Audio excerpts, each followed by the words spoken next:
Well, professionally, I'm a child and adolescent psychiatrist with a private practice in Los Angeles, California. I wrote a book called United States of Fear: How America Fell Victim to a Mass Delusional Psychosis. You've worked with countless children and families through the years.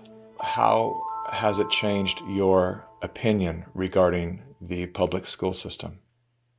I would have said 2 or 3 years ago, there are good public schools and there are bad public schools.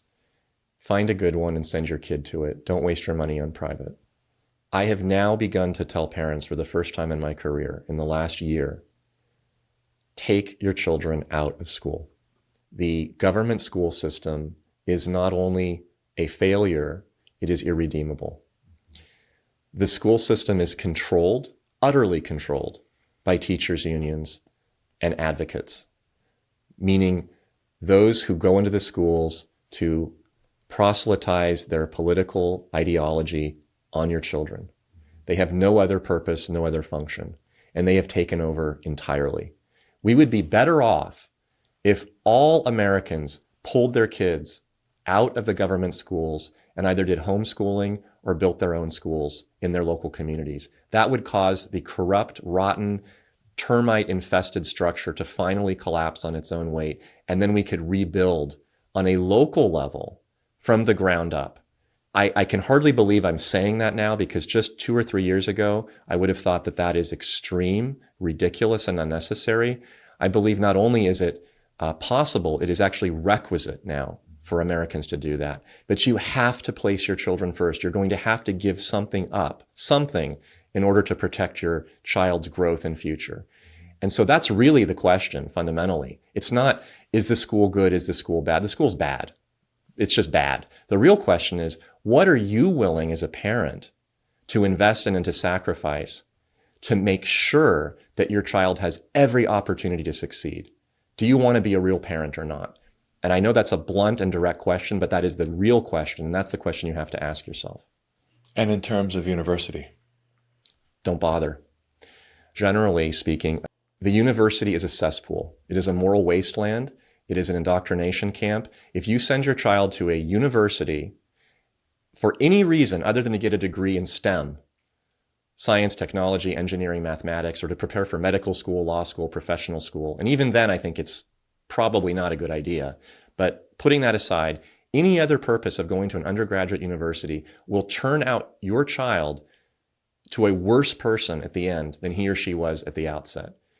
Your child will leave that university believing that America is a hateful, racist country, that men are sexual predators, that women are abused victims of toxic masculinity, and that the only people that deserve to get a leg up are the marginalized classes. That is such a sick, perverse, destructive philosophy to force feed a young, naive, uninformed brain of a 17 or 18-year-old for 4 years, that there may be no way to correct that after 4 years. You will have literally sent your child into a cult that severs all ties from you for 4 years and then have him or her come back to you and very likely hate you and hate everything that you stand for. You are throwing your children to the wolves if you send them to a university. There is no point in doing it. Just stop. If your child insists, send your child with support to a internship program for job training, to a trade school even. Trade schools are fantastic ways to learn the ways of the world and how things really function.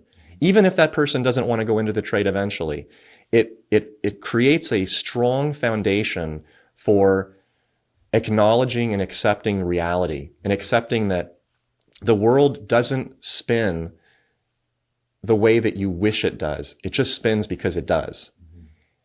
And then you will become largely inoculated to the propagandizing, the lies, the misinformation, all of the destruction that we're being force-fed through media and government schools and universities. That's the way to go. It's not by kicking your kid from government school into university thinking, well, at the university level, things will get better. They only get worse the higher up you go. Who were you before the announcement of the pandemic, And then who are you today? What has changed? One thing that's really shifted for me is my trust in medicine, in the medical establishment, and to a certain degree in government. In the medical establishment, I used to follow pronouncements, guidelines, recommendations from medical associations like the California Medical Association or the American Academy of Pediatrics or the American Academy of Child and Adolescent Psychiatry.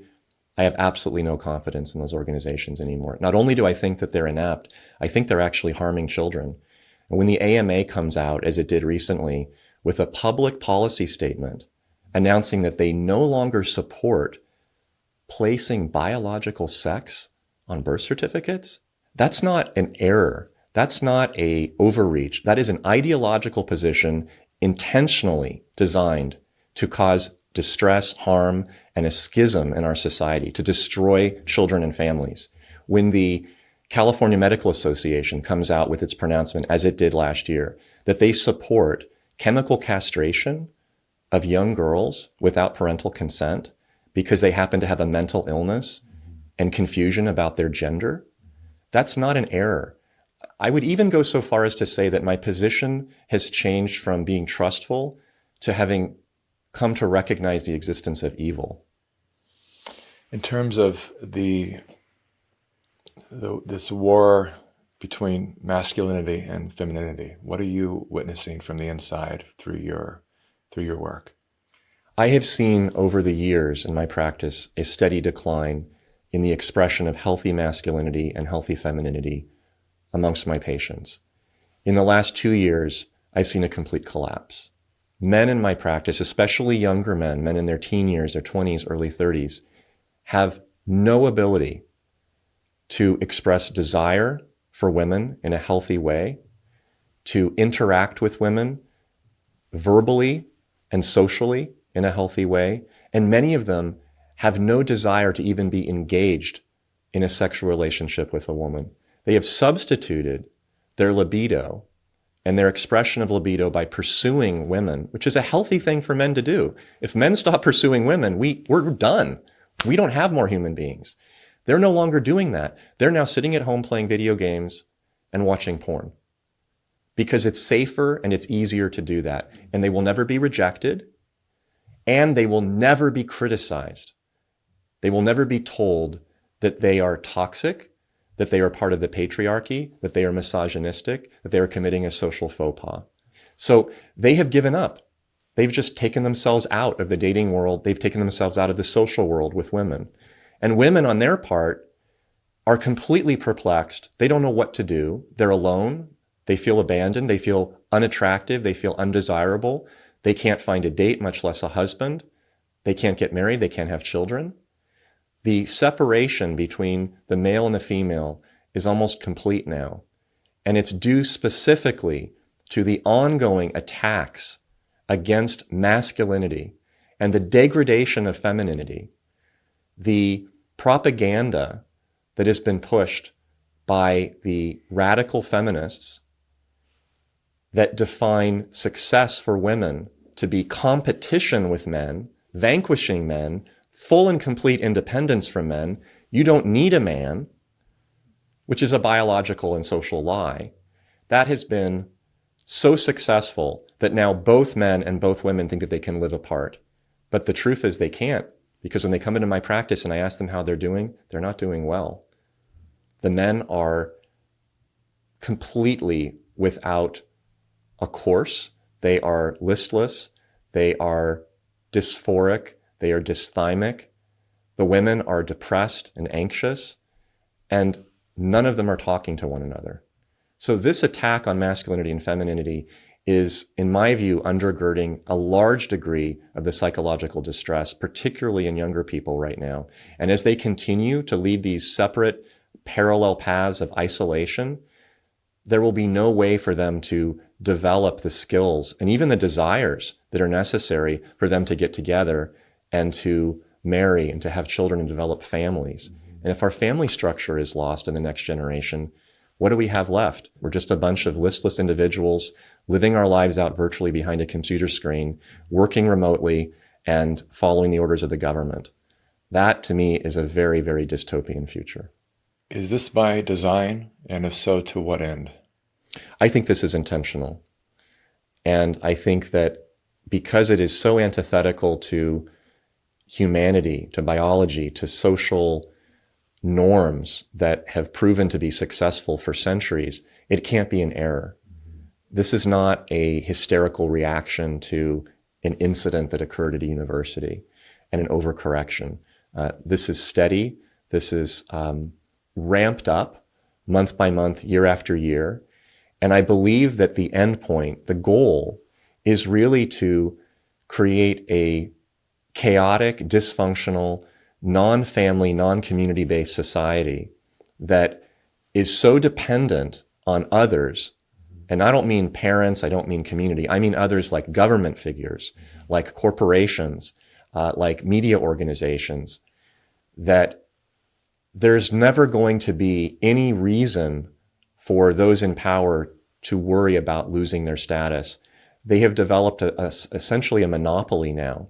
We don't rely on our government, at least not historically, for telling us what pronouns to use, for what medications to take, for what textbooks should be used in our schools, but we're allowing all of that. And that is a direct result of this concerted effort to strip away interpersonal connections. Once you kill the male-female connection, everything else is easy. Then you can take away the kids from the parents. You can take away the neighbors, the grandparents. Pretty soon, everybody is just living in little isolated chambers. And then it's very easy to control people.